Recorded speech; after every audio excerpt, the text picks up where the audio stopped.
madaxweynaha Soomaaliland ayaa maanta magaalada Gabiley kaga qayb galay qalinjabinta dufcadii labaad ee ka qalinjabisay jaamacadda Timcad ee gobolka Gabiley. Madaxweynaha ayaa intii aanu soo gaarin magaalada Gabiley waxa laga hortagay xuduudda gobolada Maroodijeex iyo Gabiley ee Caabuda. Soo dhaweynta madaxweyne Siilaanya waxa ka qayb qaadanay maamulka gobolka, degmada, maamulka nabadgelyada iyo waliba qaybaha kala duwan ee bulshada ku dhaqan gobolka. Madaxweynaha iyo wafdiga uu hogaaminayo ayaa soo dhaweyn diiran kala kulmay shacabka, ardayda, waayeelka deegaanka ku xeeran laamida isku xidha gobolada dalka ee uu madaxweynuhu marayay. Madaxweynaha Soomaaliland ayaa si rasmi ah uga qayb galay xaflad si weyn loo soo abaabulay oo ka qabsantay hoolka jaamacadda Timcad ee gobolka Gabiley. waxaana xafladaasi ka soo qayb galay gudoomiyaha jaamacadda, xubno ka tirsan golaha wasiirada iyo ardayda qalinjabisay, xildhibaano ka tirsan golaha baarlamaanka iyo golaha deegaanka Gabiley, waalidiinta dhashay ardayda qalinjabisay. waxaana ugu horeyn warbaahinta la hadlay gudoomiyaha jaamacadda Cismaan Yuusuf Magan. madaxweyne iyo wafdiga ballaaran ee uu hogaaminayo ee nagala soo qayb galay xafladan qalinjabinta dufcadii labaad ee ardayda jaamacadda Timcad waqtigiisa u soo himeeyay in uu xafladda nagala qayb galo nagu sharfay aad iyo aad ayaan ugu mahadnaqaynaa. sidoo kale cuqaasha iyo salaadiinta gobolka Gabiley ayaa madaxweynaha uga mahadnaqay ka soo qaybgalka xafladda, iyagoo sidoo kale madaxweynaha ka codsaday ansixinta gobolka Gabiley. waa lagu soo dhaweynayaa waajib ay ku tahay soo dhaweyso wax badan oo waad u qabatay, wax badan way ka sugayaan Gabiley iyo awdal iyo sida inta uu isku daro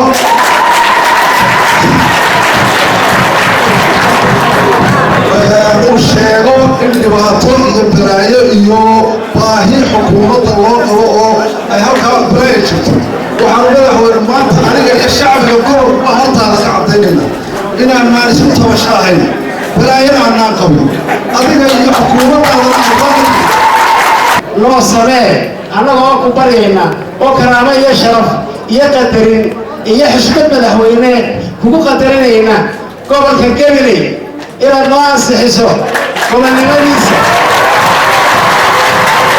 gobolada ciddii wax ka qabtaa qof aan haw sheegato, laakiin gobolka Gabiley annagoo qolu sheegin, annagoo cidda hadlayn gaara dadka degani waa isku mid. xubnaha wasiirada madaxweynaha la socday ayaa ina tilmaamay ahmiyadda kulankani u leeyahay ardayda qalin jabinaysa. waa maalin farxadeed, waxbarashadu ma dhamaato sidii odayaashii mas-uuliyiintii ugu horreeyay sheegaan. ha ka hadhina sii wada waxaad barateen ablaagareey. madaxweynaha gobolkaaga ku soo dhowow baan leeyahay. madaxweyne waa gobolkaagii, waa gobolkii halganka, waa gobolkii codka ku siiyey ee codkii aad ku soo baxday intiisii badeed ku siiyey. ku soo dhowow gobolkaaga ciidinkale. ilaahay baa mahad leh. waxaynu maanta maraynaa heer ay dowladdeenna maanta uu hogaaminayo Axmed Maxamed Maxamuud Siilaanyo ay gaadhay dhallinyaradeenii ay jaamacaduhu ugu xigi jireen ama ay ugu sokoyn jireen xamar, in maanta arday waliba gurigiisa dhabarkiisa inuu ka heli karayo dugsigii hoose, kii dhexe, kii sare iyo jaamacaddii uu ka bixi lahaa. ugu dambeyntii madaxweynaha Soomaaliland Axmed Maxamed Maxamuud Siilaanyo ayaa xafladda soo gunaanaday. bismillaahi raxmaani raxiim, alxamdulillahi rabbil caalamiin, wasalaatu wasalaamu calaa sayyidina Muxamed wa calaa aalihi wa sahbihi ajmaciin.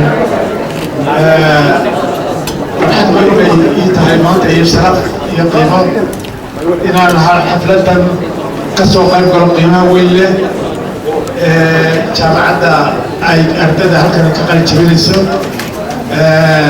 waa wax weyn, maamuus weyn iyo sharaf bay ka wada tahay. jaamacaddan waa jaamacadda ahreer weyn leh, qaranka wala sida jaamacadaha kale laftigooda. waxaan waalidiinta iyo ardayda ka qalin jabinaysa iyo macallimiinta iyo intaa ka howlgashayba waxaan usoo jeedinaynaa bogaadin iyo sharaf iyo qiimaan usoo jeedinaynaa. madaxweynaha Soomaaliland ayaa shahaadooyinkii guddoonsiiyay ardayda kaalmaha hore ka galay jaamacadda Timcad ee gobolka Gabiley. intaa kadib madaxweynaha iyo golaha wasiirada ayaa xadhiga ka jaray isbitaal dhimirka oo laga hirgeliyay magaalada Gabiley oo ururka Samakaal uu hirgeliyay. sidoo kale madaxweynaha ayaa dhagax dhigay waddo casri ah oo dowladda hoose ee degmada Gabiley ka yeegleelayso gudaha magaalada Gabiley, isagoo sidoo kale xadhiga ka jaray jidka isku xidhaya xabaalaha iyo faris magaalada Gabiley iyo sidoo kale jidka kale ee lagu magac daray waddo kulmiye. ugu dambeyntii madaxweynaha ayaa magaalada Arabsiyo loogu sameeyay qada sharaf halkaas oo u sii dhaafay caasimadda Somaliland isku soo wada duubo madaxweynaha Somaliland waxa uu gobolka Gabiley kala kulmay soo dhaweyn ballaaran haddii ay tahay deegaanada miyiga iyo waliba magaalooyinka waaweyn sida degmada Arabsiyo magaalada Gabiley waa Jaafar Awil Harari shabakada wararka ee Gabiley News Network magaalada Gabiley